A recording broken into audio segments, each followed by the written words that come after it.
ऐसा लगा अंत में बताइएगा जरूर। अरे बहू, चाय ले ले, उठ जा बेटा। अरे मम्मी रहने देती ना, मैं उठ तो रही थी। अरे कोई बात नहीं, खाने में क्या बनाना है वो बता दे। देख लो माँ, कुछ भी जो ये कहे बना लेते हैं। बेटा, मैंने तो जो सब्जी थी वो काट दी है, तू बस रोटियां बना लेना। ये हर रोज सुबह का सीन था ममता के ससुराल का। एक दिन पड़ोसन कहती है, अरे बहन जी, सारा दिन काम करती रहती हो, थकती नहीं क्या आप? बहू क्या करती रहती है सारा दिन? अरे वो भी कुछ ना कुछ करती ही रहती होगी। अब इतनी भी बूढ़ी तो नहीं हूं मैं जो बैठ जाऊं कि सामने काम पड़ा है और मैं बैठ ही रहूं। अरे लेकिन बहू की तो आदत खराब हो जाएगी जब सारा काम आप ही कर दोगी। अरे ठीक है ना, कम उम्र में हमारी भी शादी हुई थी। अब आजकल के पढ़ने लिखने वाले बच्चों को सारी जिम्मेदारी लेने में भी तो वक्त लगता है। बहू है तो क्या हुआ, मेरी बेटी की उम्र की ही है ना। एक उसे भी देख लो, चाय बनाने के सिवा आता ही क्या है। ममता से सारी बात करती है। हाँ, मम्मी जी ही ज्यादा काम करती हैं, इसमें कोई दो राय नहीं है। लेकिन मैं भी क्या करूं, ऑफिस और घर के बीच जो वक्त मिलता है उसी में काम कर लेते हैं, है ना। दिन बीत रहे थे। सास बहू के बीच की बॉन्डिंग अच्छी थी, लेकिन जब बहू माँ बनती है तो जो थोड़ा बहुत काम किया करती थी वो भी छोड़ देती है। बहू, ये ले, तेरे लिए बनाया है। इसको खाने से बच्चा और तू दोनों स्वस्थ रहेंगे। ठीक है माँ जी। माँ जी, वो बच्चे के लिए गद्दे जो सूख रहे हैं ना छत पर, जरा ले आइए ना। तभी वहां पति आ जाता है। अरे माँ रुको, मैं ले आता हूँ, तुम मेरा खाना लगा दो। माँ किचन में चली जाती है। पता है, बगल वाली डॉली है ना, वो लोग हमारी साइड के हैं। उसकी सास ने तो उसकी हड्डियों को मजबूत करने वाले लड्डू बनाए हैं। उसे भी बच्चा हुआ है ना। पता नहीं मम्मी जी क्या पानी सा उबाल कर दे देती है, मैं तो बस वही खा लेती हूँ। अरे तो तुम्हारे साइड बनता है तो तुम अपनी माँ से बोल दो, वो बना देंगी। आहा, माँ की तबीयत ठीक नहीं रहती, तुम जानती हो ना, कैसे बनाएंगी वो। अरे क्या हो गया सासू माँ को?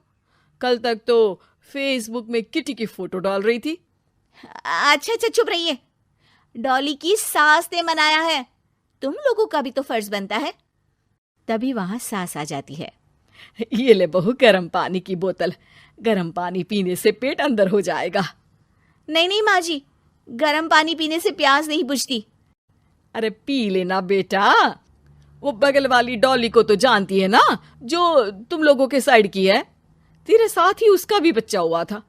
बेचारे का कोई ख्याल रखने वाला नहीं, सारा काम करती है और रात में बस एक लड्डू खाकर सो जाती है। पेट तो लटक ही गया है और बच्चा तो कितना कमजोर सा है उसका। अच्छा माँ, क्या बात है, डॉली की ये हाल है? क्यों मैडम, क्या कहना है आपका? अब पता है मुझे, किसी के पास मेरी सास की तरह सास थोड़ी ना है। नहीं नहीं बेटा, ऐसा नहीं है। मेरे लिए तो तुम सभी मेरे बच्चे जैसे ही हो। ममता को समझ में नहीं आता कि वो सास में कैसे कोई बुराई निकाले, क्योंकि हर कोई उससे उसकी सास की तारीफ ही किया करता था। एक रोज ममता के घर उसकी ननद आती है। अरे भाभी, मुन्नी को तो 6 महीने हो गए, आप अभी भी बेड पर हो। आ गई है आप। कैसी हैं बुआ? बच्चा होने के 6 महीने बाद आई हैं आप। भाभी, अमेरिका दूर है ना, तो वक्त लग जाता है। अब इनकी छुट्टी अभी थी तो सभी आ गए। वैसे माँ कहाँ है? थकी हारी सास बेटी को देखकर खुश हो जाती है। माँ, इस बार तेरा वीजा तैयार है, मेरे साथ चलने को तैयार रहना। हाँ हाँ बेटा, मैं तैयार हूँ। अरे ऐसे कैसे माँ, मैं कैसे मैनेज करूंगी? कैसे मतलब? जैसे मैंने किया अमेरिका में, आप इंडिया में कर लेना। वैसे आपका तो मायका भी पास ही में है ना। हाँ वो तो है, लेकिन वहाँ माँ के पास वक्त नहीं होता। ईश्वर भक्ति में उनका सारा समय चला जाता है।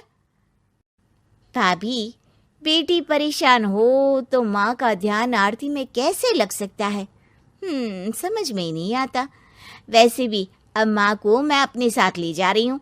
माँ को विदेश घूमने का शौक है ना। ममता मन मारकर चुप हो जाती है, लेकिन मन ही मन सोचती है कि वो कैसे सारा काम मैनेज करेगी। पति का खाना, नाश्ता, मुन्ने को नहलाना, धुलाना, फिर रात भर इसके लिए दूध तैयार करना। माँ तो सारा काम करती थी। हे भगवान, ना भाई ना। क्या हुआ भाभी? क्या सोचकर ना भी ना कर रही हो? अरे कुछ नहीं, बस बच्चे के बाद से ही कमजोरी ज्यादा हो गई है ना, तो अचानक से बड़बड़ाने लगती हूँ मैं। अगले दिन ममता अपनी माँ को फोन करती है। राधे राधे। माँ मैं क्या करूँ, मेरी सास तो अमेरिका जा रही है बेटी के पास। अब घर का सारा काम, बच्चा, सब कैसे मैनेज करूँगी। तू आ जाना माँ कुछ महीनों के लिए मेरे पास। अरे ना ना ममता, मेरे बस की बात नहीं है काम धाम। अरे तू तो जानती है ना, मैंने तो तेरे भाई की शादी भी गरीब गांव की लड़की से इसीलिए ही की थी कि वो चुपचाप घर का सारा काम करे। वैसे भी अब तो आदत भी नहीं रही मेरी काम करने की। ममता को माँ पर बहुत गुस्सा आता है।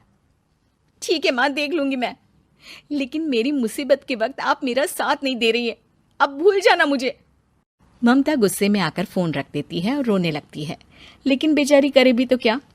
अब सास और ननद दोनों घर का काम करते, नेहा आराम करती, लेकिन अब आराम में भी उसे चिंता रहती। और फिर वो दिन भी आ जाता है जब ननद का जाने का वक्त आ जाता है। भाभी मैं जा रही हूँ, अपना और मुन्ने का ख्याल रखना।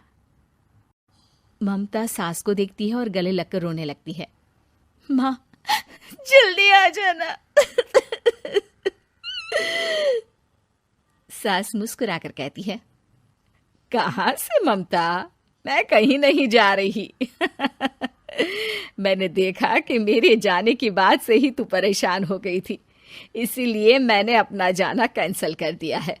तू चिंता ना कर, मैं तेरे साथ ही रहूंगी। ममता को अपनी माँ की बात याद आती है कि कैसे उसके कहने पर भी ममता की परेशानी को समझने की बजाय उसने मना कर दिया, जबकि सास ने बिना कुछ कहे बहू की समस्या पढ़ ली। हाँ माँ, हम सब साथ चलेंगे बाद में दीदी के घर अमेरिका। आज से आप रानी बनकर रहना और मुन्ने को देखना। मैं समझ चुकी हूँ कि मेरा फर्ज क्या है।